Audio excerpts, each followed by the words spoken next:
O Senhor não pede aos jovens do sacerdócio arônico que façam tudo, mas o que Ele pede é inspirador. Há alguns anos, nossa família passou por um desafio que muitas famílias enfrentam neste mundo decaído. Nosso filho caçula Tanner Christian Land foi diagnosticado com câncer. Ele tinha uma alma extraordinária, como as crianças de 9 anos tendem a ter.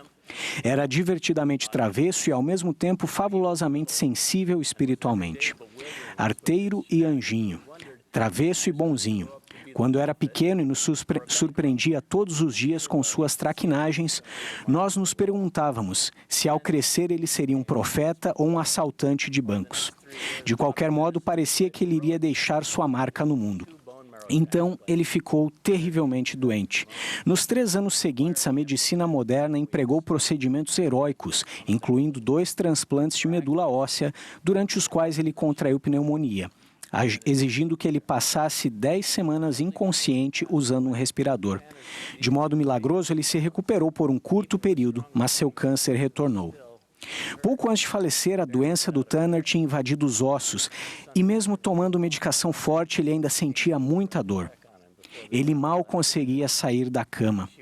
Mas, certa manhã de domingo, sua mãe, Kathleen, entrou no quarto dele para ver como ele estava antes que a família fosse para a igreja.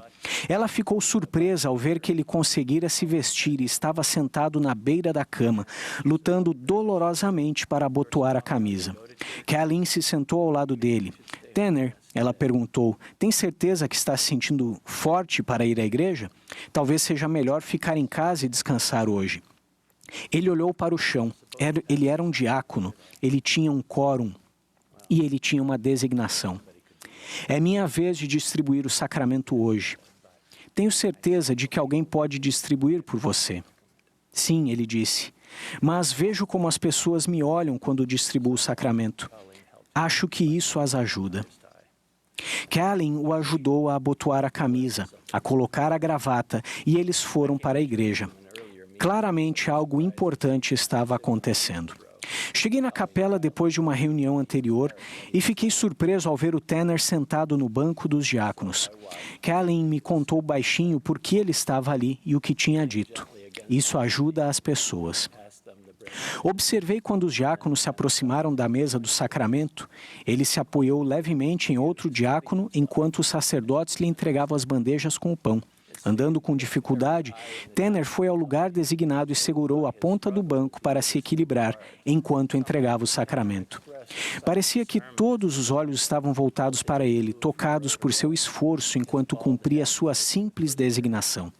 De algum modo, Tanner expressou um silencioso sermão ao se mover solene e hesitante de fileira em fileira, sua cabeça careca molhada de suor, representando o Salvador da maneira que os diáconos fazem. Seu outrora invencível corpo de diácono estava um tanto ferido, sofrido e dilacerado, disposto a sofrer a fim de servir, oferecendo os emblemas da expiação do Salvador em nossa vida.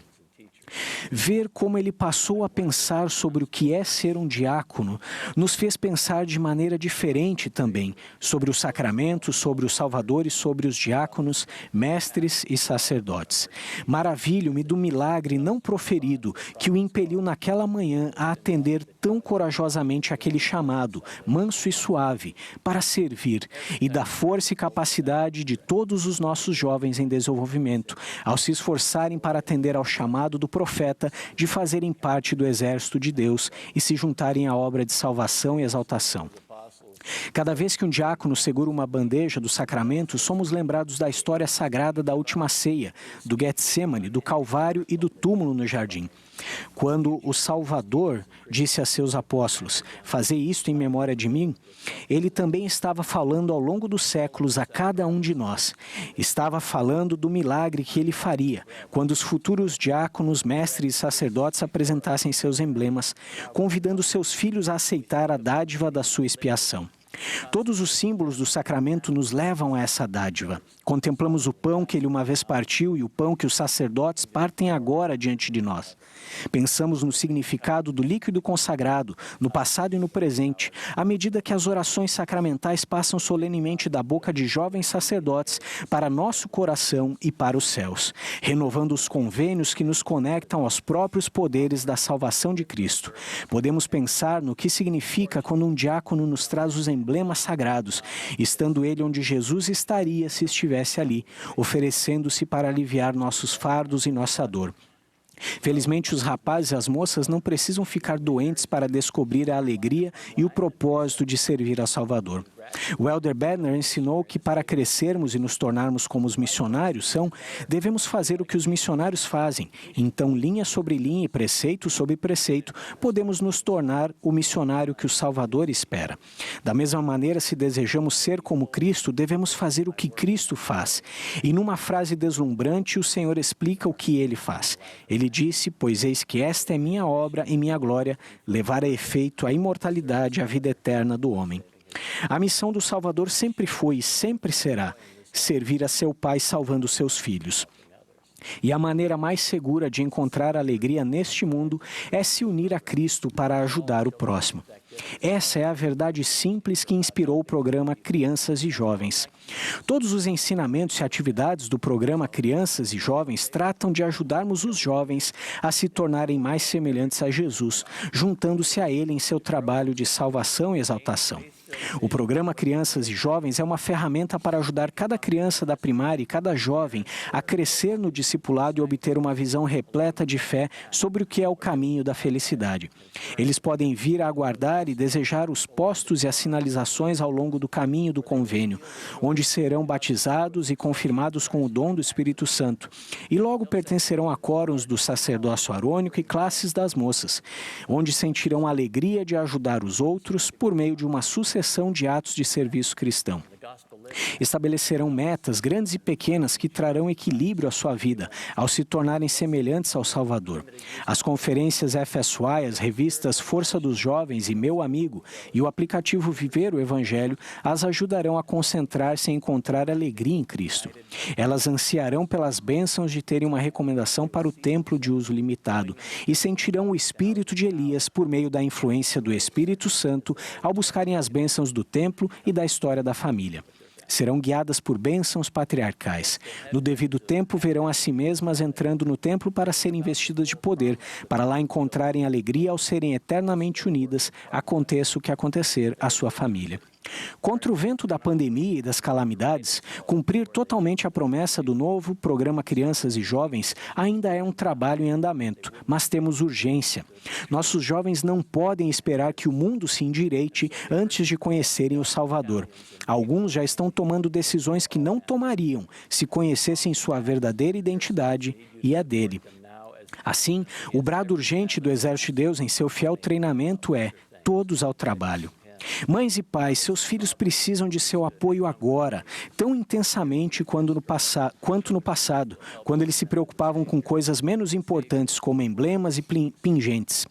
Mães e pais, líderes do sacerdócio das moças, se seus jovens estão com dificuldades, o programa Crianças e Jovens vai ajudar a levá-los ao Salvador e o Salvador lhes trará paz.